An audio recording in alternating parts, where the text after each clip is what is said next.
Now I'll be talking to you about the sources of self-efficacy. Performance accomplishments, also known as your previous experiences, has a lot to do with your self-confidence. Like a vicarious experience, could be from teammates or sporting heroes when they are successful in their events. Verbal persuasion, so from coaches, family members, and also close friends.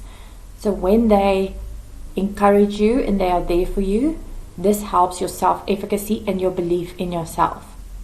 Emotional state of the athlete, also known as their mood. So when they are positive and they believe in themselves, this will increase their self-efficacy. Your previous experiences and losses can make a huge difference when you come back stronger. This gives you a big sense of belief in yourself. So when you did well in your previous competition, there's a very big chance that for the next competition, you will have the belief that you will do just as great or even better in your next competition.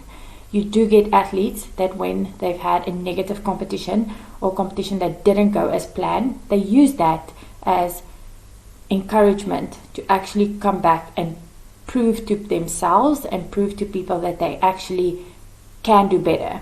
And this has a lot to do with an athlete's belief in himself. Now, how to improve your self-efficacy? By demonstrating repeated success through participatory modeling.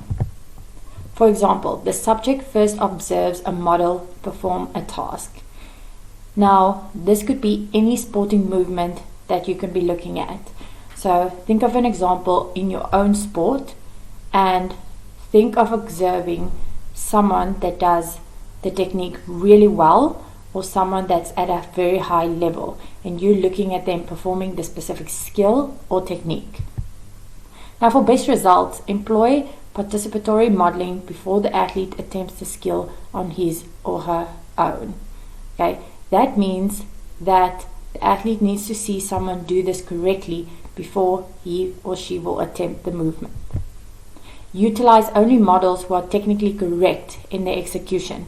So when you look at a model who performs the movement incorrectly or how you do not want the athlete to perform the task, this could negatively impact how the athlete will learn the skill. Ensure successful execution by the athlete in the early stages of learning. There's a saying that goes, bend the branches while they are still young.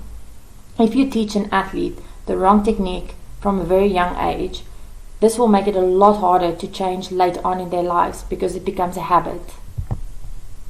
Verbal persuasion, constant provision of encouragement, as well as specific skill instruction. You need to encourage your athlete, and you need to remember that when you give your athlete a specific instruction, make sure that it's specific. When you make instructions too long, you can cause complications, and when you are an athlete, this could be a lot of information to take in, and at the end of the day, you do not want to overthink the task. Now for best results, provide specific rather than general feedback. This is like I said in my example before. When you give a specific, short piece of feedback to the athlete, this is kind of the information that sits in the athlete's mind, and this is what they will be remembering. Have the athlete repeat your instructions back to you before beginning. When the athlete does that and gives you the feedback correctly back at you, this will also show that the athlete understands what is expected of them. Focus on the positive aspects of the athlete's performance. Now, as a sports psychology counselor and working with athletes my whole life, I see a lot of times coaches tell the athlete, stop doing this, stop not completing your pull, you are jerking forward, or don't jerk forward, or stop swinging the bat too crazy when you hitting cricket. Now what this actually does is, when you tell the athlete what not to do, very so often that is the thing that sticks in the athlete's mind, and that is the thing that they end up doing at the end. So rather focus on the things that they are doing correctly. You could be saying, if in weightlifting the athlete is not completing their pull, you can say, I like the way how you're utilizing your legs, but try and get even more of an extension when you get up top. This way the athlete will think of what they are doing correctly, so they'll be having a little bit of positivity from the coach, but also that positive feedback to make them believe that, they are using their legs. If they just extend a little bit longer, then they will get the movement right. Emotional arousal. An optimal level of arousal is required to develop self-efficacy. Now what this means is too much or too little arousal will impact negatively on the development of self-efficacy.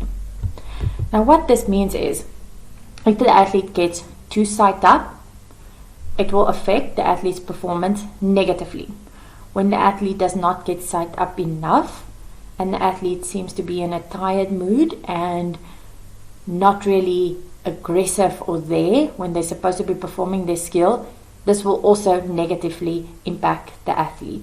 Now, every athlete is different. And again, this is something I've seen over the years of coaching my athletes myself. You cannot treat every single athlete the same. There are some athletes that when it comes to competitions, they get extremely nervous and extremely worked up.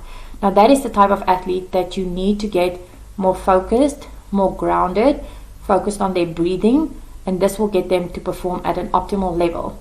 Then I have some athletes that come to compete and they are way too relaxed and not psyched up, and they're not really there and they're not putting in all the effort. Now that is the athlete that you need to psych up in order to get the best out of their performance.